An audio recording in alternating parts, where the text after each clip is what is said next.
बहुत बार पेशेंट्स आते हैं, कहते हैं एक्ने हुआ है, अभी ये एज रिलेटेड है, इसको ठीक करने की ज़रूरत नहीं है। पर पॉइंट ये है, एक्ने आना प्रॉब्लम नहीं है।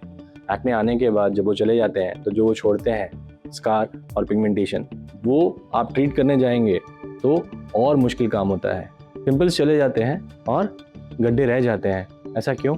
इसको आज हम प्रैक्टिकली और साइंटिफिकली समझने की कोशिश करेंगे और इसके लिए क्या अवेलेबल आज करंट में साइंस के पास क्या ट्रीटमेंट अवेलेबल है उसको भी डिटेल में डिस्कस करेंगे।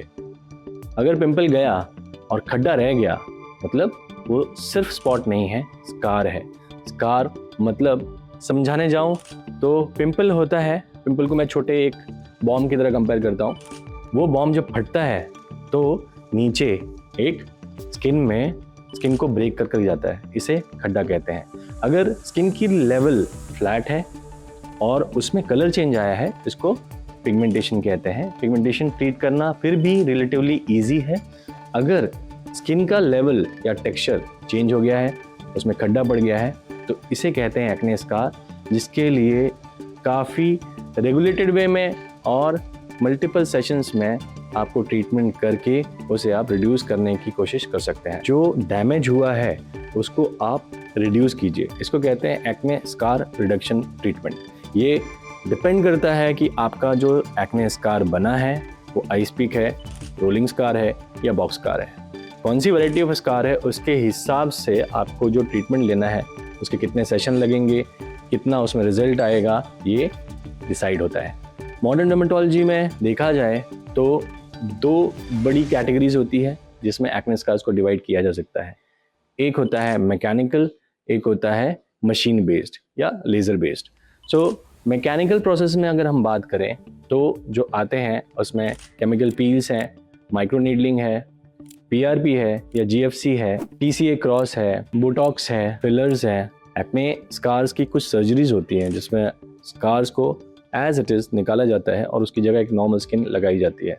इसके अलावा लेज़र बेस्ड प्रोसीजर्स हैं, erbium glass laser, microneedling, RF। आइए इन सब के बारे में इंडिविजुअली बात करते हैं और देखते हैं कौन सा मेथड हमको कितना हेल्प कर सकता है। सो केमिकल पील क्या करेगा, स्किन को एक्सफोलिएट करता है, तो एक माइनर या मिनिमल लेवल तक स्किन के कुछ पोर्शंस को निकालेगा। उसके बाद स्किन उसको हील करने की कोशिश करेगी। तो जितना सीवियर डैमेज हमारा जो ट्रीटमेंट है वो करेगा, उतना बॉडी उसको भरने की कोशिश करेगी। इस तरीके से केमिकल पील्स की अगर हम देखें तो वो एक superficial level of scar treatment में हेल्प करता है। अगर स्कार आपके डीप स्कार्स हैं तो अकेला पील काम नहीं कर पाएगा, उसको कॉम्बिनेशन में यूज़ करना पड़ेगा। पिगमेंटेशन करेक्शन है, उसके लिए पील्स डेफिनेटली हेल्प करेंगी।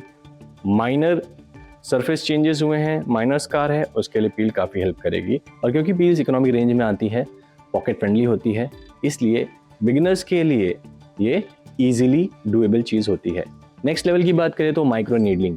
माइक्रो नीडलिंग पहले ये डर्मा रोलर किया जाता था। डर्मा रोलर से लोग स्कार को ब्रेक करते थे और स्किन को हील होने देते थे।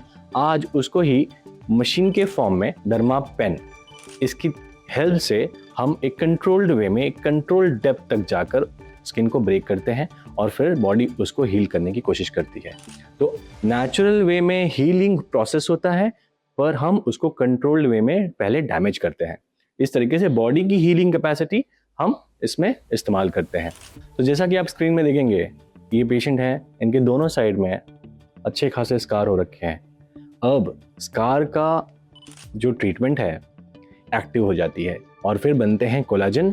तो आपने खड्डे क्रिएट किए और उसमें बॉडी ने कोलाजन भर दिया और आपका एक्ने स्कार रिडक्शन अच्छे से शुरू हो गया। इसके कम से कम 4 से 6 सेशन लगते हैं। महीने में एक बार किया या 3 वीक्स में एक बार किया तो ये जनरली एक एडेड रिस्पॉन्स देता है। इन गैप्स जो हम लेते हैं, इन गैप्स का भी सिग्निफिकेंट होता है, क्योंकि हम कोलेजन को स्टिमुलेट कराना चाह रहे हैं, तो इसलिए एक पर्टिकुलर टाइम फ्रेम के अंदर उसको रिपीट किया जाता है। तो इन पेशेंट में हमने माइक्रोनीडलिंग किया और उसके रिजल्ट्स जो हैं वो अगले 3 से 4 हफ्ते में दिखना शुरू हो जाते हैं। और ऐसे ही जब हम दूसरा सेशन शुरू करते हैं तो उसके रिजल्ट और उस पर ऐड हो जाते हैं। इस तरीके से बॉडी की हीलिंग पावर बार बार स्टिमुलेट करके हम उसको यूटिलाइज करते हैं एक्ने स्कार्स को करेक्ट करने में।